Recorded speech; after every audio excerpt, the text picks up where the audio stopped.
Hello everyone, আসসালামু আলাইকুম। আমি আজকে আপনাদের সাথে খুবই মজাদার একটি খাবার রেসিপি শেয়ার করব। প্রথমে আমি ফুলকপিগুলো ভালোভাবে ধুয়ে নেব। পরে সবগুলো ফুলকপি ব্লেন্ড করে নেব। ব্লেন্ড করা হয়ে গেলে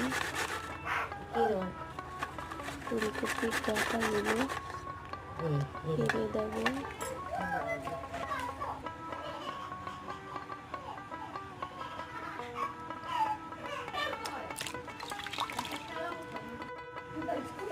এতে লবণ, হলুদ, মরিচ, ধনিয়া পাতা, জিরা গুঁড়ো